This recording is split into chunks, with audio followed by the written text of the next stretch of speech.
മൂന്ന് ആറുകൾ ഒന്നിക്കുന്നത് കൊണ്ടിട്ട് മൂന്നാർ എന്ന് ഈ മനോഹരമായ ഭൂമിക്ക് പേര് വന്നു. മൂന്നാറിൽ കണ്ണൻ ദേവൻ കമ്പനിയുടെ റീജിയണൽ ഓഫീസിന്റെ ബാക്ക് സൈഡിലാണ് ഈ രണ്ട് ആറുകളും അതോടൊപ്പം തന്നെ മാട്ടുപ്പെട്ടിയിൽ നിന്ന് ഒഴുകിയെത്തുന്ന കുട്ടിയാറും കൂടി ഒന്നിച്ച് ഒത്തുചേർന്നിട്ട് ഒരൊറ്റ ആറായിട്ട് തീരുന്നത്. അങ്ങനെയാണ് മൂന്നാർ എന്ന പേര് വന്നത്. ഈ മനോഹരമായ പ്രദേശം കാണാനായിട്ട് വളരെ ഭംഗിയാണ്. ഈ മൂന്ന് ആറുകളും ചേർന്നിട്ട് മുതിരപ്പുഴയാറായി രൂപപ്പെടുന്നു. ഈ മുതിരപ്പുഴയാറിന്റെ പ്രദേശവും ഈ മൂന്ന് ആറുകൾ ഒന്നിക്കുന്ന ആ ഒരു ഭാഗവും കാണാനായിട്ട് നമുക്ക് വളരെ വളരെ ഒരു ആകാംക്ഷ തോന്നും. കാരണം വളരെ മനോഹരമായിട്ടാണ് ഈ പ്രദേശം മെയിൻറ്റെയിൻ ചെയ്തിരിക്കുന്നത്.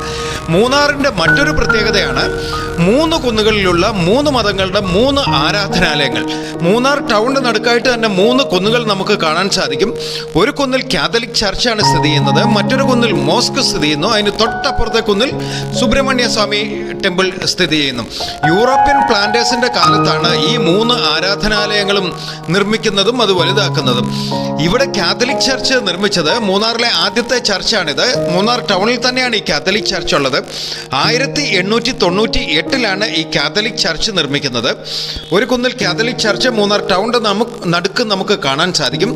മറ്റൊരു കുന്നിൽ നമുക്ക് മോസ്ക് കാണാം. 1920-കൾക്ക് ശേഷമാണ് ഈ മോസ്ക് നിർമ്മിക്കുന്നത്.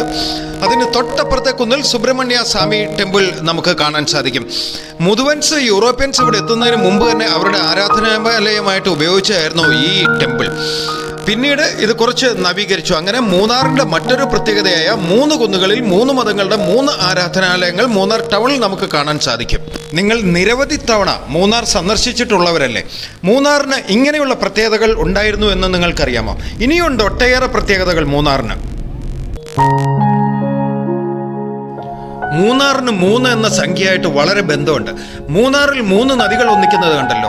മൂന്നാർ ടൗണിലെ തന്നെ 3 കുന്നുകളിലെ 3 മതങ്ങളുടെ 3 ആരാധനാലയങ്ങൾ കണ്ടല്ലോ. ഇനിയുണ്ട് മൂന്നാറിന് 3 എന്ന സംഖ്യയായിട്ട് വളരെ വലിയ ബന്ധം. അതും നമുക്ക് മൂന്നാറിൻ്റെ തന്നെ വളരെ ഒരു പ്രത്യേകതയുള്ള ഒരു വലിയ ഇൻഫർമേഷനാണ്, ഒരു അറിവാണ്. കാണാം അടുത്ത എപ്പിസോഡിൽ. Thank you.